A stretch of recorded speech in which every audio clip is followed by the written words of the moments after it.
So my dear friends, welcome back. So in this is chapter number 6, in which we are going to study about natural vegetation and wildlife. Remind you, this chapter has also been covered earlier in chapter, class number 6, in a standard 6, in which there was chapter number 8, which was also of the same name, natural vegetation and wildlife. So if you want conceptual clarity about this chapter, you can go through my video that is available on this channel, or in the playlist you will go in the Geography NCERT class 6 and you will find that chapter number 8 is there. There I have extensively covered each and every topic. Now as far as this chapter is concerned, this chapter is not that much of conceptual thing, like, so mostly this chapter is fact based, and so I would like you to tell that this chapter wants you to remember certain things. For example, the type of temperature you will come across in certain type of vegetation, or certain type of trees that you will find in certain type of vegetation, or certain type of animals that you will observe. These are things that you have to observe, remember by multiple revision. So let's begin this chapter with a concept called vegetation. So first try to understand what is vegetation and what is the difference between vegetation and natural vegetation. So as far as vegetation is concerned, you might have a garden in front of your house, or in the backyard of your house, or in your terrace, right? So what is this? Actually, you are putting your efforts to grow certain type of plants or flowers, or like fruits or vegetables. So what is happening there? There is requirement of human effort in growth of such type of gardens or orchards, or like we even cultivate crops. So what are these? These are things that require human effort, that require human aid. For example, irrigation you will provide, you can provide fertilizer, certain type of, maybe you are providing fertilizers or insecticides or pesticides. So what are all these? These are actually cultivated crops, orchards, which are cultivated by human beings, right? With the aid of, you add fertilizers in it, you might also add like pesticides in it. So these are all that requires intervention of human beings. That is why this is called vegetation. Now when it comes to natural vegetation is something that has grown on its own. That means that doesn't require human interventions, that doesn't require regular spreading of insecticides or fertilizers or pesticides like that. So what is actually happening in natural vegetation is that they have grown naturally. So they are plants or trees that have grown naturally, okay, over a very large area. These have grown over a very large area without any human aid. Aid means any type of help that is not required for natural vegetation. So that is why, because there has been no human intervention, that is why it is also called as virgin vegetation. Now what is virgin vegetation? Anything that is virgin means that is pure, that has not been even touched, right? So that is why it is virgin vegetation, because human beings have nothing to do for the growth of these trees and plants. That is why we call it natural vegetation or virgin vegetation. We do not have added fertilizers here, we didn't have added any type of insecticides or pesticides here. That is why they have grown on its own, they have maintained their own type of ecosystem. That is why they are called natural ecosystem, they are called natural vegetation. So as far as natural vegetation are concerned, there are various types of natural vegetation that we might come across, right? For example, we can have forests, we can have shrubs, we can also have many different types of other type of plants and different types of tree species. So let's try to understand what are the different types of natural vegetation that we might come across. So first try to understand what is forest, and then what is grassland, and then shrubs. So as far as forests are concerned, forests, when I say, it means that there are plenty of trees and plants, and these trees and plants are in much height. They have a substantial amount of height that they have attained. So when we talk about forests, these are thick areas, these are basically in such type of for the growth of forests. Actually forests are a type of natural vegetation. So this is first a type of natural vegetation,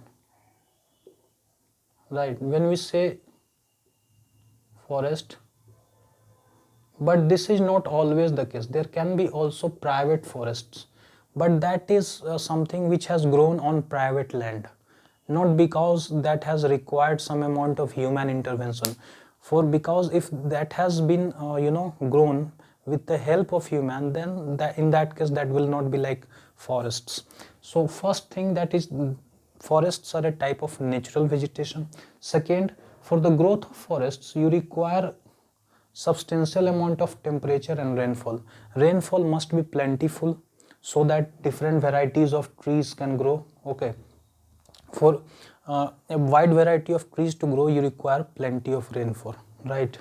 When it comes to grasslands, in grasslands you will not find so much amount of trees, although you will find some shorter length trees, but they will be like, they will not be in large number. They will be distributed here and there in just one or two.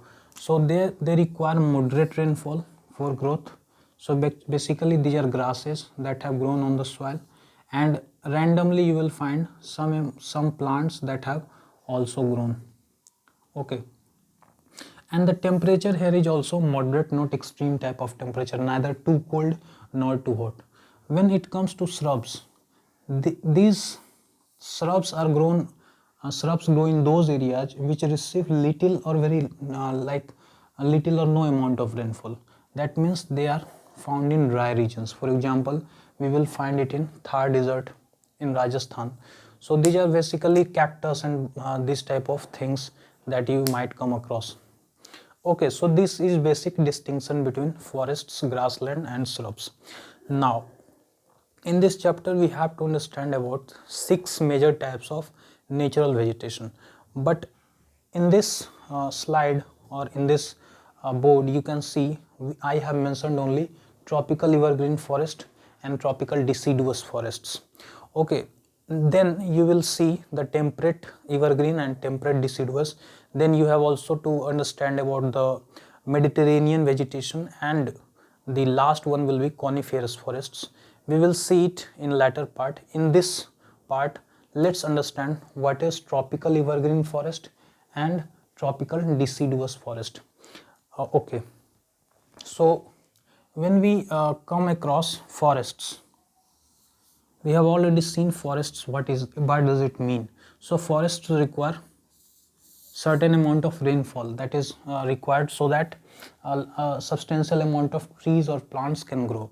Now when it comes to forests are of 6 types, right?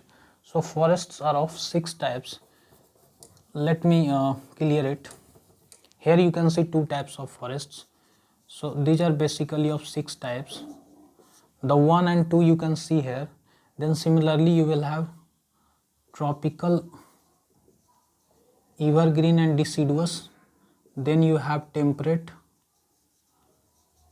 evergreen and deciduous, and then you have 1, 2, 3, 4, and 5th number will be the Mediterranean forests or Mediterranean vegetation, what we call, that is grown in around Mediterranean region, Mediterranean Sea.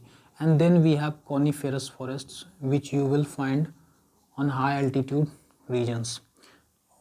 Okay, so 6 types of forests we will come across. Now let's understand what is tropical evergreen forest. Just put your concentration on this word evergreen. Evergreen means always green. So evergreen means always green. That is, this type of forests will appear to be green throughout the year. Irrespective of which month or which season you are visiting these forests, you will find that these forests are always green. Why these forests are always green? Because of the reason that no particular dry season is there in which all the trees shed their leaves at a particular dry season. What actually happens that in these forests you will find that there are a large variety of plants and animal tree species. So you will also find some shrubs here. you will then also find some amount of plants there, then you will find some canopy, then you will find some very taller trees also.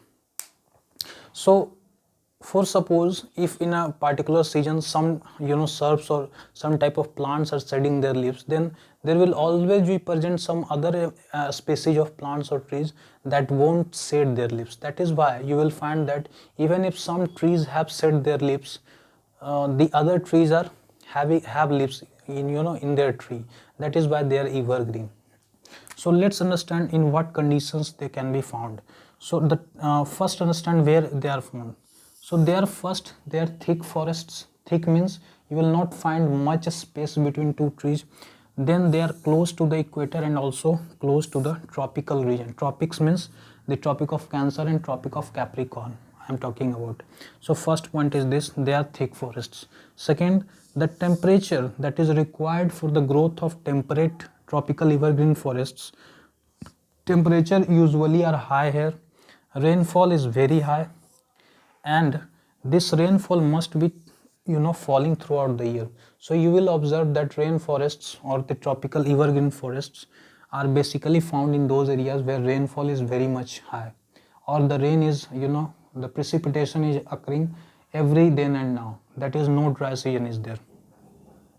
So that is the peculiarity of this tropical evergreen forests, that you will not find any particular dry season or any particular summer season in which rainfall is very low, and that is why trees do not shed their leaves altogether and hence evergreen. So all the trees are not shedding their leaves altogether, that is why they are called evergreen. So what type of trees you will find? Usually you will come across hardwood trees, means that the wood that you will find in these trees will be generally very tougher, very harder. For example, you will find rosewood, you will find ebony, you will also find mahogany. These are the type of trees that you will find in evergreen forest. So if you will come across if you get a chance to visit this type of forests, even in India we have this type of forests in this Western Ghat area.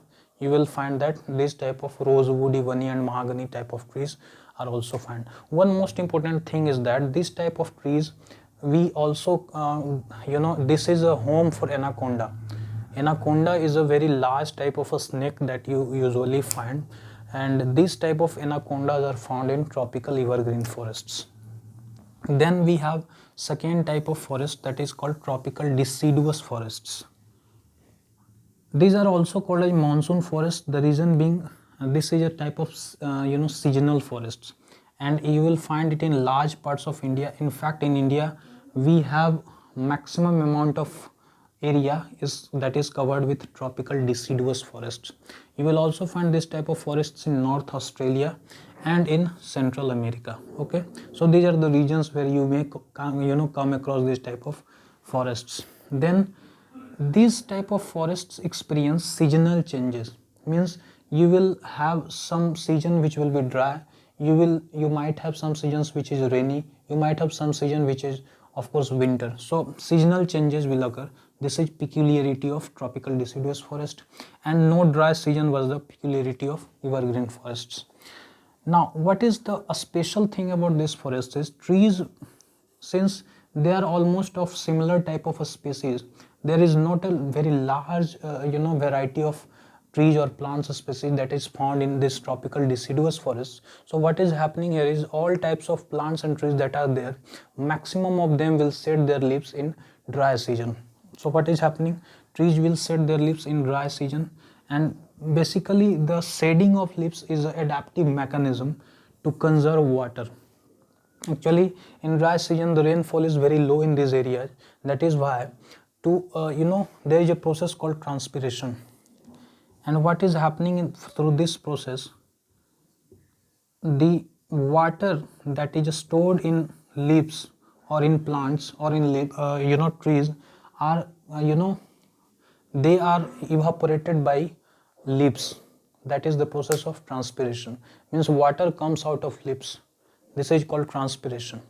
Loss of water takes place from the leaves of the trees or plants through a process that is called transpiration. And just to avoid transpiration, because the rainfall is already very low in a dry season. So just to avoid the loss of water, these plants undergo a type of adaptation mechanism, and this type of adaptation mechanism is the shading of leaves. And that is why when you will visit this type of forests in dry season or summer season, you will find that these trees are naked. So you will find naked trees, means there will be no leaves. What are the type of trees that you will find in this type of forest? Sal, teak, neem, sesame. These type of trees that you might have heard mostly. And what are the animals? Tigers, lions, elephants, langurs and monkeys. These are the type of animals that you will find in this type of forests. So you can take a snapshot of this whole facts, and you have to visit these facts again and again. Okay, so